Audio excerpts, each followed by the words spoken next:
Nimerudi tena kwenu, ni missionnaire Jacques Migisho ambaye nimerudia tena kwenu ya mara pili. Kuna wale ambao walikuwa wanauliza swali, mbona ulituambia kwamba Pasaka yenye ilifanyiziwa mwezi wa 4 Levent ni ya kipagani, haiko halali? Ya wapi yenye iko nzuri sasa?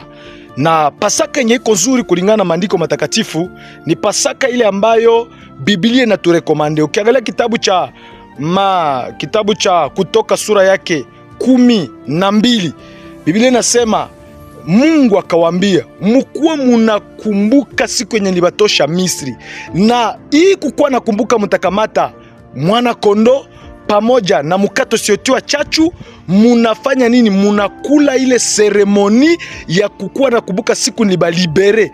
Na ukiangalia kitabu cha Waebrania sura yake 10 mstari wake wa kwanza iko nasema ya kama agano la kale ni ombre ya ile realite nye takuya, na realite nye takuya ndio Yesu sasa alifundisha. Akasema hivi, wakati alipoikala pamoja na wanafunzi wake, alikamata divai na mukate, akashukuru, akawapatia wanafunzi, akasema mkuwe munafanya hivi kwa kunikumbuka.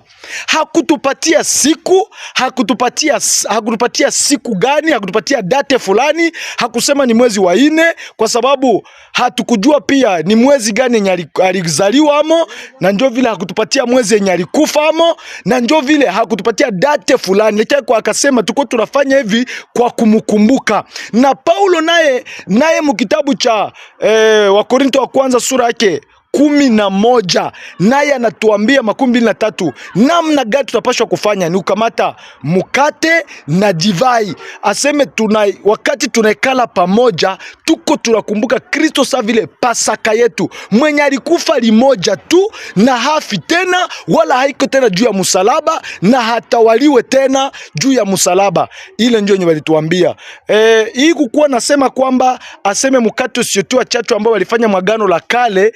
Chachu, ukiangalia kitabu cha Wakorinto wa kwanza sura yake 5 mstari wa 7, chachu, tufanye karamu si kwa chachu ya kale, lakini moyo safi na kweli. Chachu ya kale ni zambi, jonye alitukataza, lakini tunapaswa kuifanya kwa moyo na kweli. Hapana kusema ile vile walifanya njo chachu, haiko njo ile. Kitu kingine, iko nasema alizaliwa mwezi wa 12, anakufa mwezi wa 4. Nani mwenye anafikisa hii date? Nani mwenye alishaka fikiri hata siku moja hii date ilikuwa fikse na nani? Kwa sababu anavalia ke madate. Hii madate nani mwenye alishaka fikiri? Nani mwana tuempoza kezi date? Shie wote atuambia tu kila tunapokumbuka, na njo tunafanya hii karamu.